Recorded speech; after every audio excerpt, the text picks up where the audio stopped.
Bonjour, bienvenue sur mon podcast créatif. Moi c'est Anna, mais vous pouvez me retrouver sur les réseaux sociaux sous le pseudo Enabis, principalement sur Instagram et Ravelry. Aujourd'hui c'est l'épisode numéro 33 du podcast, mais je voulais revenir sur l'épisode précédent pour faire une petite correction parce qu'apparemment je ne sais pas faire de produits en croix. La semaine dernière, je vous parlais du fait que je voulais calculer combien de temps j'allais mettre pour tricoter un projet. En chronométrant combien de temps il me fallait pour tricoter 10 mètres de fil et je multipliais ça par la quantité de fil que j'avais. Donc voilà, il s'avère que je ne sais pas poser des produits en croix apparemment. J'ai fait des études de lettres, hein, excusez-moi. Donc en fait, j'avais dit que je tricotais 96 mètres à l'heure, c'était même le titre du podcast. En fait, c'est 30. Donc du coup, ça me fait de mémoire. Enfin, c'est 30.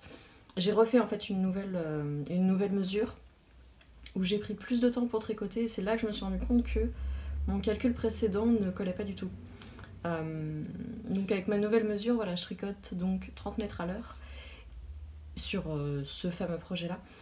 Et ce qui du coup me fait en fait un total de 42 heures sur le projet, ce qui me semble déjà beaucoup plus réaliste que les 13 heures que j'avais calculées. Donc voilà, il y a je sais plus qui en commentaire dans la dernière vidéo qui justement me l'a dit gentiment, genre je crois que t'as fait une petite erreur. Oui, une grosse erreur même.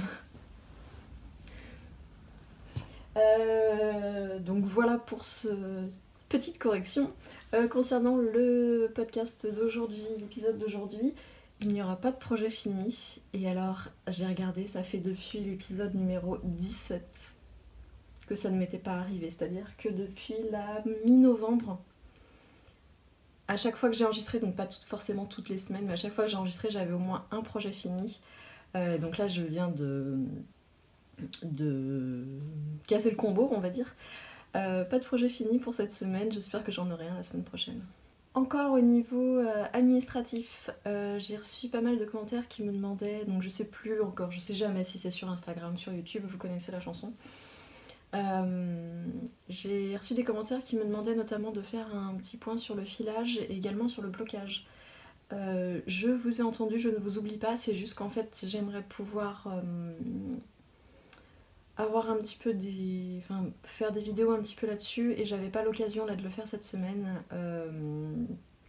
Je vous expliquerai pourquoi plus tard. Mais du coup, je ne vous oublie pas, ça viendra dans les prochains épisodes et alors si vous avez d'autres trucs que vous aimeriez que j'aborde ou autre, c'est toujours avec plaisir parce que je cherche toujours du contenu à rajouter sur ce podcast quand je traîne des projets un petit peu de semaine en semaine, c'est toujours bien de pouvoir apporter aussi quelque chose de nouveau.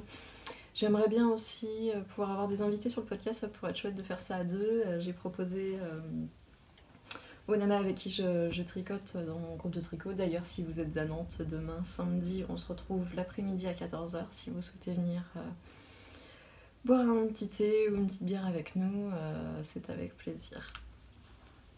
Comme d'hab, je mettrai le lien vers le groupe Facebook, il faut s'inscrire pour avoir... Enfin, c'est un groupe fermé, donc il faut s'inscrire pour avoir accès aux informations. Mais voilà, vous êtes les bienvenus.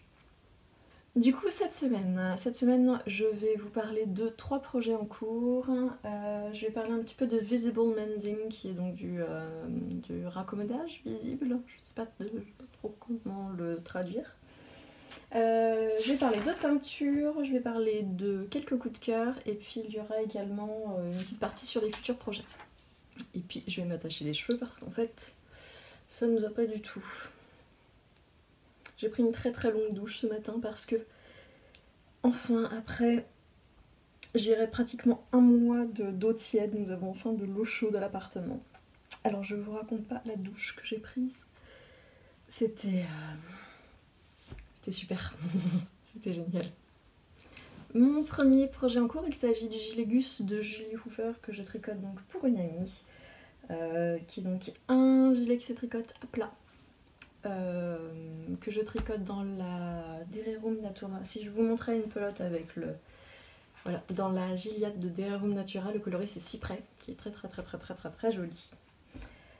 Donc comme je disais, c'est un gilet qui se tricote à plat. On a donc le dos, on a dos devant avec des poches intégrées les manches et ensuite il y a juste le petit col qui se fait à la fin. Alors j'ai terminé, dans quel sens c'est parce que tout roulotte, j'ai terminé le dos qui est donc là. J'ai terminé le premier devant, le devant gauche. C'est pas du tout pratique pour vous montrer. Donc là j'ai ma poche qui n'est pas encore cousue. Je trouve que ça fait un peu épais, j'espère que ça se remettra mieux quand... une fois que ce sera cousu et bloqué d'ailleurs, je sais pas trop si il faudra que je... En fait, il y a une explication que j'ai pas compris dans le moment de reprendre les mailles sur les côtés. Donc j'ai bidouillé ce qui me semblait le plus logique. Pour le moment, ça a l'air d'aller. De toute façon, si ça va pas, je vais pas détricoter jusque là. Mais voilà, j'espère que quand tout sera bien cousu, je me demande voilà, s'il faudra pas mettre un petit point en bas pour vraiment la fixer, je sais pas encore.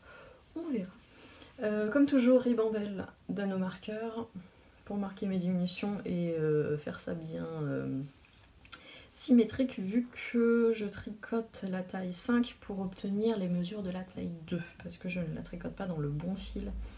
Elle se tricote normalement dans la Luft de Woolfolk qui est donc qui ressemble à la Air de Drops et du coup forcément pour obtenir le même échantillon c'est un petit peu la galère. Donc voilà, donc le dos est fait, le premier devant est fait. Je suis passée à la manche parce que je voulais emmener un truc zéro cerveau pour le groupe de tricot. Et donc du coup en fait ma manche je l'ai fait en rond parce que si je peux éviter des coutures ça m'arrange. Je trouve ça beaucoup plus agréable de tricoter en rond, en fait c'est beaucoup plus rapide pour moi. Donc ce que je compte faire c'est, là encore c'est de la bidouille, hein.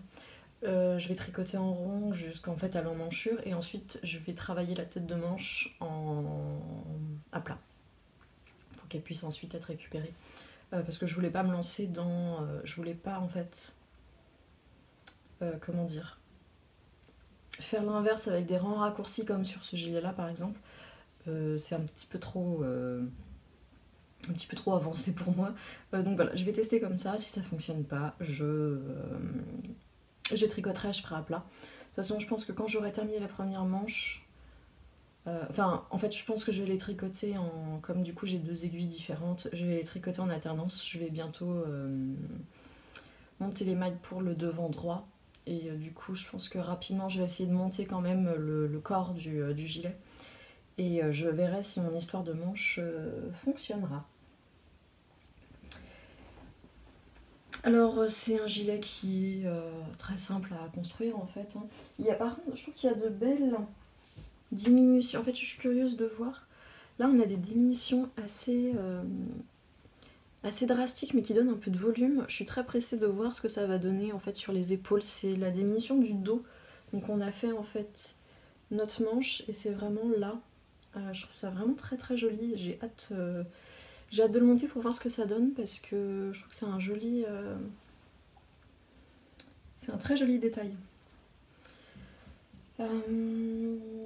Qu'est-ce que je voulais dire alors la laine est super, hein. Elle se tricote bien, je trouve qu'elle a beaucoup de rebonds. Le coloris comme je disais est très très très beau. Moi qui voulais me faire un throwback cardigan de Andrea Maori dans cette laine là, je crois que... hop là. Oui, hein, ça me fait très très très très envie.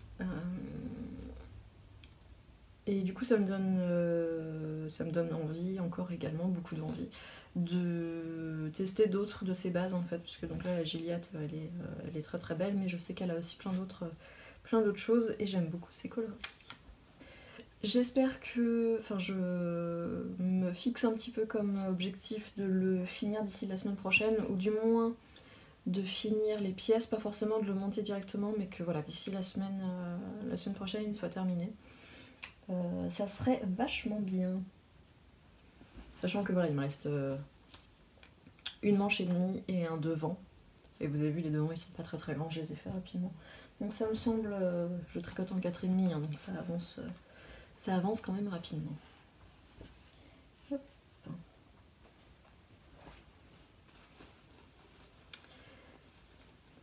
Alors mon projet suivant est en pause pour le moment. pour plusieurs raisons que je vais vous expliquer. Il s'agit du... Attendez, je le démêle du coup, vu que je l'ai pas sorti depuis un moment. Hop, le Soldotna Crop de Caitlin Hunter, qui est donc un pull court en jacquard, avec un jacquard également sur le corps. Donc on a un yoke très à motif, et ensuite on a un corps avec des petites flies, des petites puces. Vous ne voyez pas les miennes, bah c'est justement le problème que j'ai. La dernière fois, il me semble que j'étais quasiment à la fin du motif du yoke. Et j'ai donc séparé pour les manches. Et j'ai attaqué donc la partie principale du corps. Et en mettant, en fait, il y a deux couleurs contrastantes dans le corps. On va pas très bien le voir, mais voilà. Donc moi, mon coloris principal pour... Ah oui, d'ailleurs, faisons les choses dans l'ordre. Les laines que j'utilise la Tosh Merino Light de Madeline Tosh. Le coloris c'est Cousteau pour le coloris principal de mon yoke. Le jaune qui est là, c'est la Amelia de Ovelia Negra. Le coloris c'est 34. Et ce coloris là, qui est dans mes petites puces là, mais qui va du coup disparaître, c'est la Merino Sock de Mon Petit Rêve. Le coloris c'est Flamingo. Le reste, ce sont des bases, des laines que j'ai teintes à la main. Donc c'est soit des restes de projets, soit c'est des échevaux entiers que j'ai jamais utilisés parce que voilà.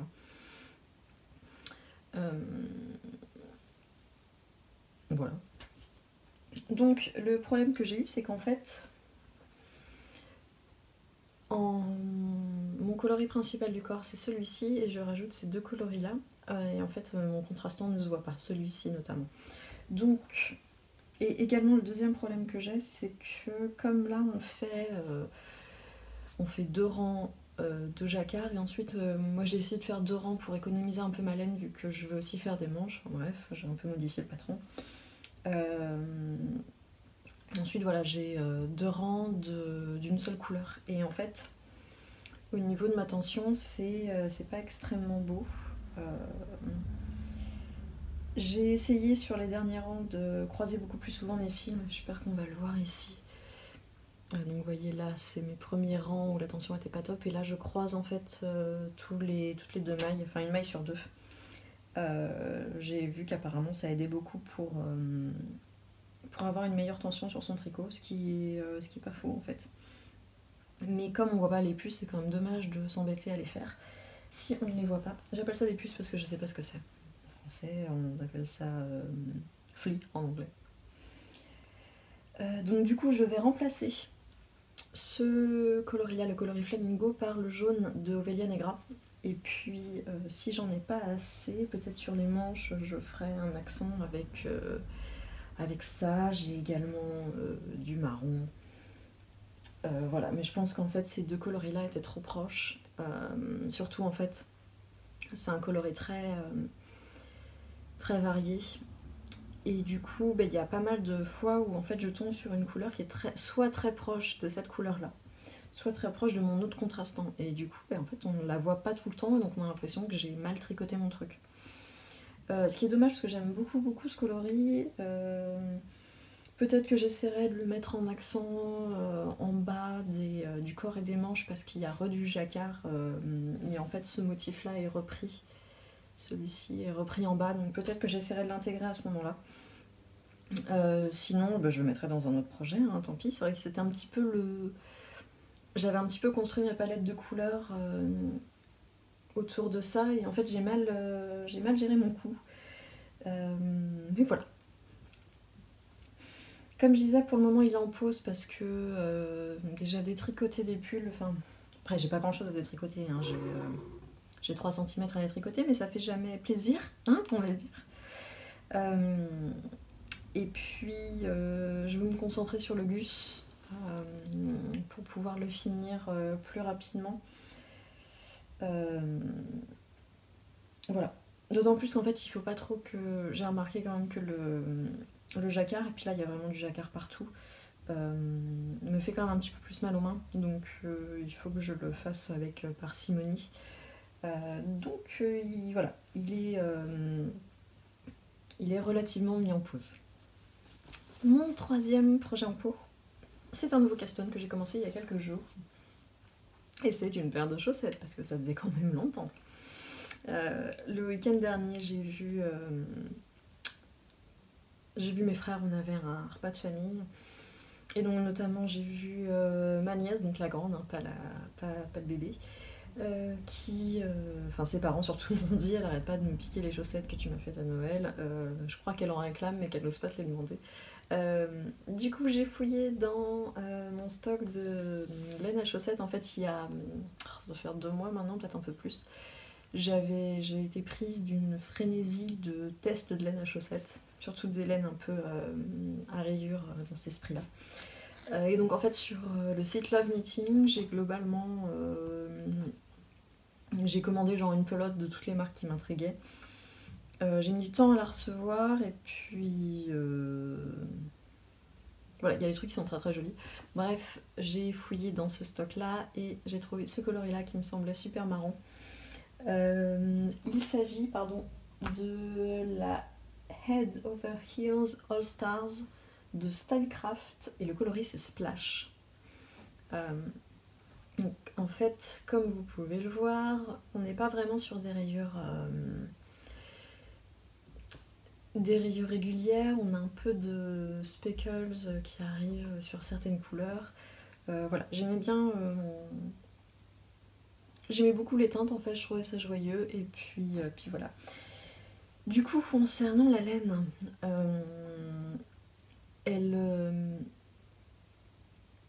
on dirait en fait vraiment la composition c'est 75% de laine, 25% de nylon. Et en fait on dirait du 100% acrylique au niveau du toucher. Je sais pas si ça c'est quelque chose qui va changer une fois que ce sera lavé. Mais c'est vrai que là pour le moment je suis un peu... Alors je l'ai pas payé grand chose, hein, mais déjà je sais que voilà, Stylecraft c'était une marque que je ne connaissais pas du tout, hein. Vraiment le but c'était de tester des trucs. Ce sera non, hein. Mais ça ira très bien pour ma petite nièce, enfin ma petite nièce, non ma nièce, parce qu'elle est quand même grande, elle fait un 39.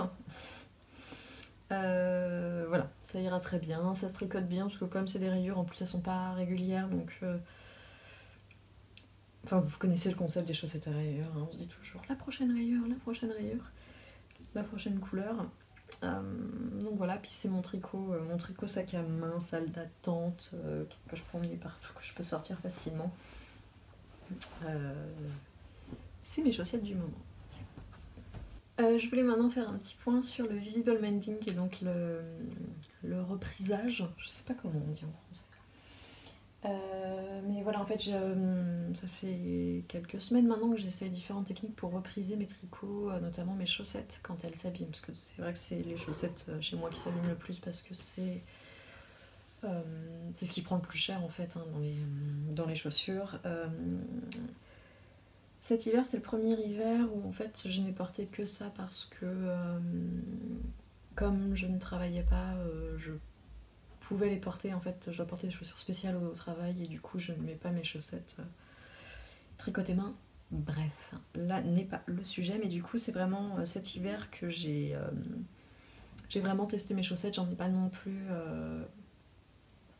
Je pense que des hautes, je vais en avoir une quinzaine, donc c'est vrai qu'en fait elles sont quand même portées très très régulièrement.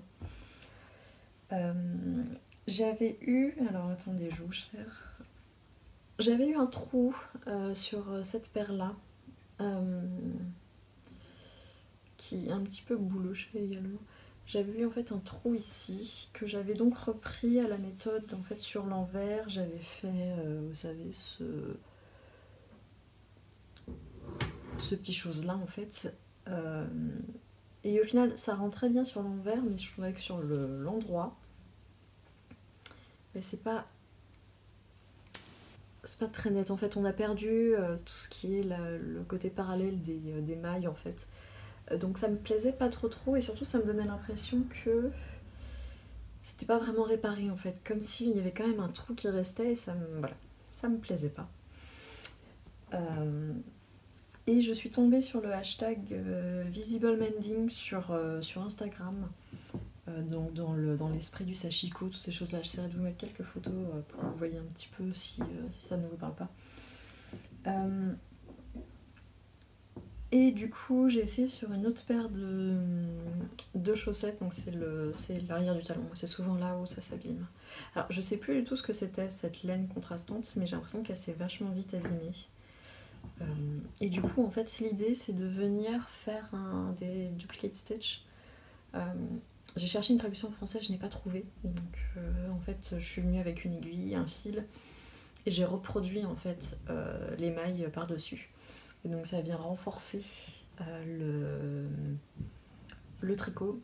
Et le but, c'est que ce soit en fait visible. Donc c'est pour ça moi que je garde énormément de restes. J'ai des restes partout. Mais parce que voilà, il suffit juste de quelques... je sais pas, il m'a même pas fallu 2 mètres pour faire mes 2 chaussettes. Et donc sur le dos, c'est beaucoup plus discret, mais ça renforce quand même. Là, j'avais pas encore de trou, mais j'avais vraiment un endroit où les fils, où il y avait plus grand chose sur le brin de laine, quoi. Il devait rester le nylon et c'est tout. Donc je suis venue renforcer ça. Je les ai pas encore portés parce que j'ai fait ça il y a pas longtemps. Je suis curieuse de voir du coup ce que ça va donner sur la durée. C'est très agréable à faire. Alors vous voyez, je les ai réparés là. Sous la pointe également, j'avais un endroit qui commençait un petit peu à fatiguer. Je pense que c'est vraiment la laine qui avait un problème, parce que du coup, est-ce que j'en ai fait sur l'autre? Non, pas sur la deuxième paire. Mais donc voilà, j'ai fait ça sur cette paire-là. Et sur cette paire-ci, qui est la première paire de chaussettes que j'ai tricotée et que j'ai portée. Ça, c'était de la balade de cheval blanc. Et au bout d'un moment, la balade, elle a fatigué. Et là, par exemple, j'avais carrément un petit trou. Et en fait, j'ai réussi à... J'ai un peu triché, du coup. Il y a un endroit où il devrait y avoir 2 mailles les unes sur les autres. Et j'en ai mis qu'une. En fait, j'ai comblé le trou comme ça. C'était vraiment un tout petit trou. Parce que c'est le problème de cette technique-là, c'est que si vous avez un gros trou, ça fonctionnera pas, en fait. Et il faut qu'il y ait encore vraiment les mailles en dessous et que c'est plus du renfort qu'autre chose. Mais du coup voilà, sur des petits trous on arrive quand même à faire quelque chose et j'en suis contente. Donc comme je disais, j'ai pas encore porté ces chaussettes là. Donc je sais pas ce que ça donne, si on sent vraiment l'épaisseur, parce que à toucher comme ça on sent que c'est plus épais. Mais c'est le but aussi, c'est de rajouter du fil pour que ça tienne. Donc voilà, j'aime bien cette idée de repriser, d'essayer de garder au maximum en fait ces vêtements.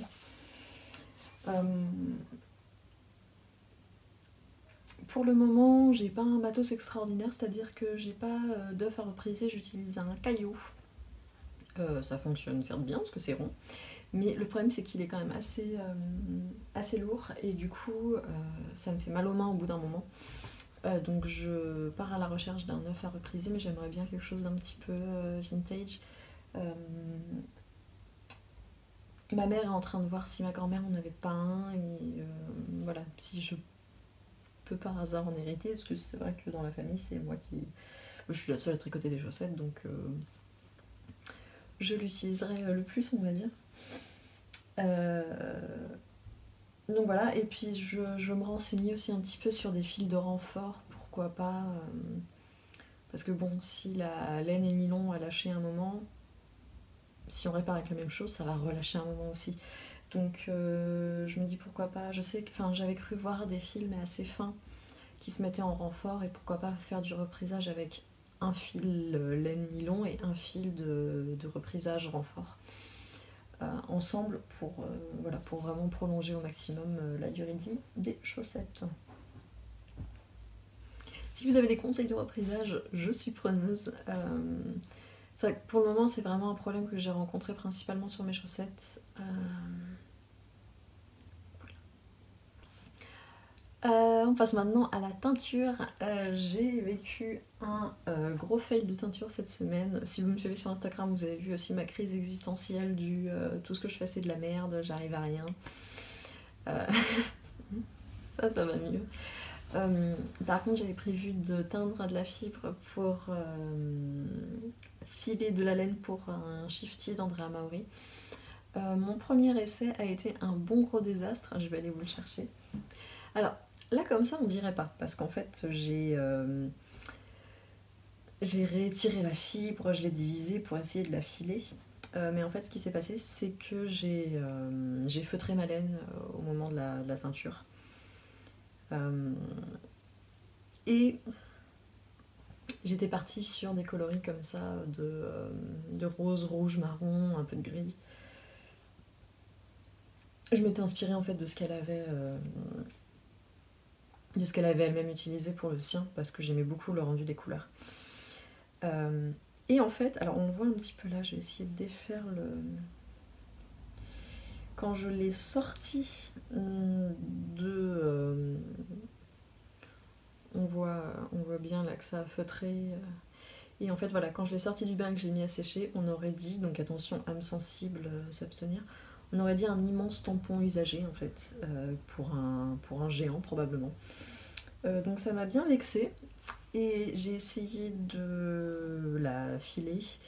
J'en ai un tout petit peu sur mon rouet, et en fait, c'était impossible à filer, parce que je passais mon temps à... Enfin, la fibre venait pas bien, comme elle était feutrée, il fallait vraiment mettre beaucoup de force pour la défeutrer. Enfin, pas la défeutrer, mais la séparer des autres. Même là, hein, c'est encore très feutré. Donc, c'est pas grave, hein, j'ai pris le reste de fibre que j'avais, j'ai reteint cette fois-ci en restant vraiment sur la température minimum. Voilà, en évitant au maximum les changements brusques de température. C'est en train de sécher. Alors, c'est beaucoup plus uniforme que ça. Donc, j'essaierai peut-être d'incorporer un petit peu des couleurs un peu différentes pour venir apporter un peu de changement dans le fil. Parce que c'est ça qui est joli en fait dans le shifty. Mais voilà. Je me souviens pas avoir eu de problème quand j'avais teint de la mérino soie, j'avais vraiment pas eu ce problème. Et sur le dernier pull que j'avais filé et que j'avais teint, c'était de la laine qui venait de la droguerie. Je pense qu'elle était quand même un peu plus rustique et du coup elle était moins... Parce que là c'est un mérino extra fin, donc peut-être qu'il se feutre plus facilement, je sais pas. Je ne me connais pas assez en fibre pour pouvoir faire des suppositions exactes. Mais en tout cas c'est ce que je suspecte. Et donc comme je n'ai pas filé cette semaine, je n'ai pas pu enregistrer une petite vidéo pour montrer comment ça fonctionne le filage. C'est pour ça que j'en parlerai dans un autre podcast, ça viendra. Du coup, toujours sur la teinture, concernant les laines autorayantes, j'ai travaillé sur de nouveaux coloris. Qui là sont des coloris qui sont, ça y est, reproductibles. Avant j'étais plus sur du test au niveau des couleurs, au niveau tout ça. Là ça y est, je suis sur des choses reproductibles. J'ai un premier coloris qui est ici, j'essaierai de vous mettre également la photo où j'ai mis le fil autour d'un bloqueur pour vous montrer la séquence de rayures. Mais on est sur quelque chose voilà, qui a beaucoup de couleurs, apparemment le printemps m'inspire. Donc on a un framboise, on a un vert pomme, un corail rosé très léger, un peu blush, et un bleu, un cyan clair, on va dire. Qui d'ailleurs... C'est ça. Voilà, j'ai un mini avec pour vous donner une idée, donc, ou un cyan clair, un mint bleu, qui est voilà, une couleur que j'aime beaucoup, que je trouve très joyeuse, très printanière. Et j'ai également ce coloris là qui m'a été inspiré par un accident de poudre quand je faisais mes mélanges. En fait, j'ai la poudre du coloris du violet et du vert qui sont mis ensemble. J'ai trouvé que ça faisait très orchidée, printemps, etc. Donc je l'associe avec un gris très très très très clair, quasiment blanc, et une rayure de speckle très intense. On a quasiment plus de blanc en fait sur ces speckles là parce que du coup la teinture en fait s'est diffusée. Et donc on a un mélange de vert et de ce fuchsia. Là j'ai pas fait de mini contrastant avec parce que j'en avais plus en fait de près, tout simplement. Et voilà, j'ai également travaillé sur... j'ai fait des recherches en fait au niveau des gris, des bleus, des verts. Donc j'ai fait des minis, quelques minis, donc là il y a un petit peu de tout.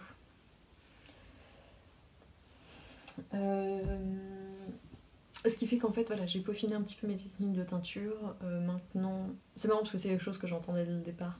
Si vous teignez, écrivez tout ce que vous faites, exactement tout ce que vous faites, et je là, j'ai pas besoin de ça, je m'en souviendrai. Pas du tout. Pas du tout, pas du tout. Maintenant, je mesure tout, je note tout. Donc j'ai un gros carnet où je note un petit peu tout ça, donc ça avance bien. On va passer au coup de cœur, et donc comme d'habitude, je vais prendre mon ordinateur. Hop.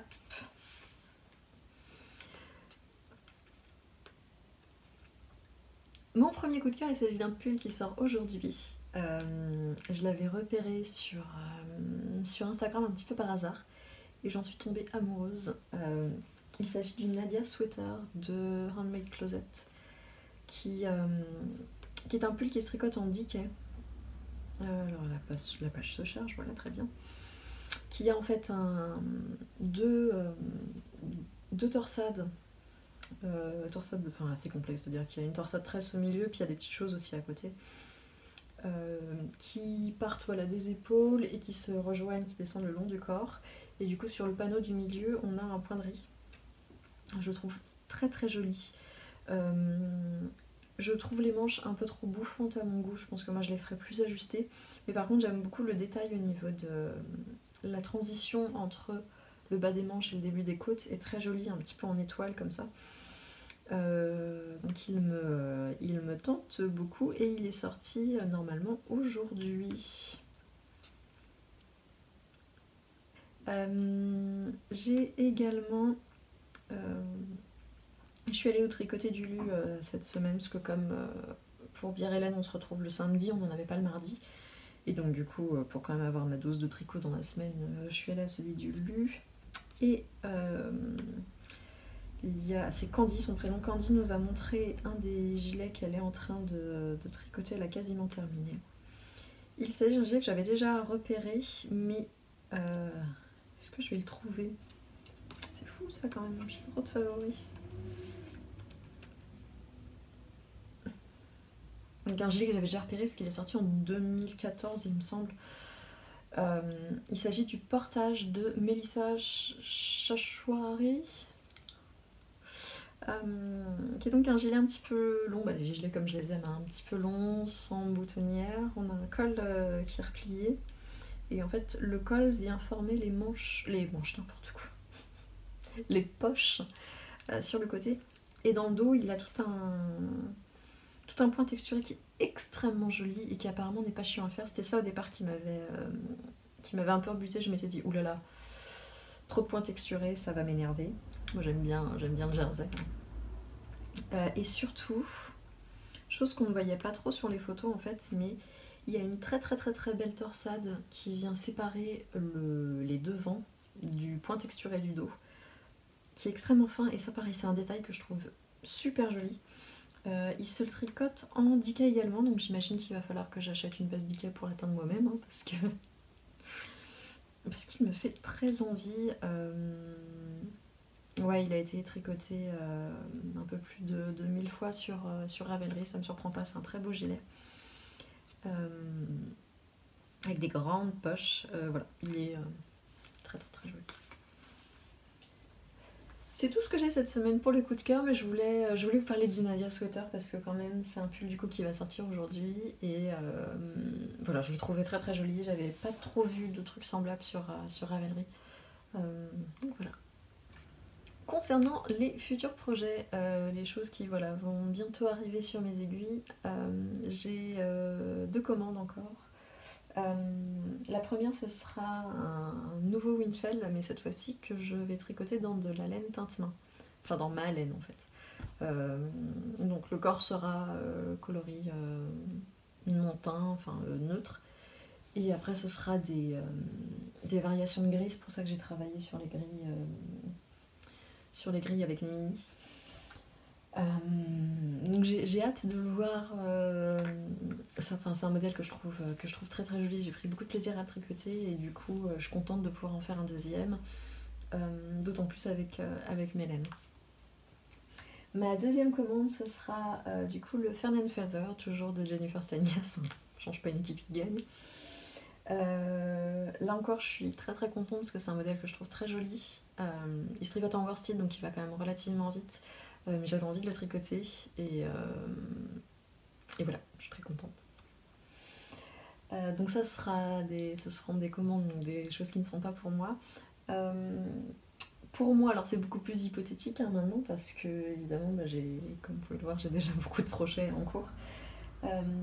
J'ai très très envie de me faire le URU, alors j'ai pas noté le nom de la designeuse mais je le mettrai en bas. C'est Lini Roy je crois, pas sûre, je ne sais plus. Je le trouvais très très joli sur le modèle de présentation, il est en bleu nuit. Et j'ai teint ce bleu, enfin un bleu qui ressemble, je l'ai là. Donc là encore c'est sur un mini, mais... Et en fait j'ai une quantité pull de MCN de Merino Cashmere Nylon. Que je pensais au départ utiliser pour faire des chaussettes et en fait pour le moment je préfère pas vendre de laine avec du cachemire pour les chaussettes. Je préfère me concentrer sur une seule base et vraiment avoir un bel éventail de couleurs plutôt que trop me disperser. Pour le moment, ça viendra peut-être plus tard. Mais donc je pense qu'avec cette quantité de pull que j'ai du coup, je vais la teindre dans ce bleu là. Et je vais rajouter du coup un fil de mohair soie dans ce même bleu. Et je suis très très très très pressée de le faire parce que j'aime beaucoup beaucoup. Il y a tout un jeu de maille torse au niveau des manches, au niveau du corps. Voilà, je le trouve très très joli, il me fait de l'œil. Évidemment, même si ce ne sera pas pour tout de suite, il y a aussi le Shifty d'Andrea Maori. Je ne désespère pas de pouvoir... En fait, une fois que ce sera lancé, que j'aurai en fait ma première laine mèche qui sera prête à filer, je pense que je vais rentrer dans un rythme en fait. Parce que du coup, ça me manque de rien filer en ce moment. Et voilà, une fois que ce rythme-là sera pris, je serai dans le mouvement de le faire. Compliqué à expliquer. Et puis également, comme je disais tout à l'heure, le throwback cardigan que j'ai de plus en plus envie de faire parce qu'en plus c'est mon projet stick de l'année, vu que je veux sticker quelque chose cette année. C'est celui-ci que j'aimerais bien faire avec la Gilliatt. Donc le fait d'avoir vu les couleurs, vraiment j'en veux un pour moi. Est-ce que je ferai tout le corps en cyprès? Je sais pas encore, j'hésite encore sur les couleurs, mais il me fait très envie. Donc ça fait quand même 5 pulls dans mes futurs projets, donc autant vous dire que ça n'arrivera pas tout de suite. Mais définitivement c'est quand je tricote des pulls que je m'éclate le plus en fait. Et les chaussettes, évidemment, les chaussettes, mon premier amour. C'est tout pour moi cette semaine. Je voulais quand même vous rappeler que le concours Instagram est toujours en cours. Il se termine mardi prochain, donc le 2, à minuit en fin de journée. Enfin à 23h59. Si vous n'avez pas participé, j'ai mis sur Instagram en story à la une, j'ai mis une explication pour celles qui auraient du mal à s'inscrire, notamment sur la version mobile, parce qu'elle est différente de la version navigateur web. Donc n'hésitez pas à venir voir cette petite story où j'explique en détail où est-ce qu'il faut appuyer pour s'inscrire. Je vous souhaite un bon week-end à venir, une bonne semaine, un bon tricot, et puis je vous dis à l'épisode prochain.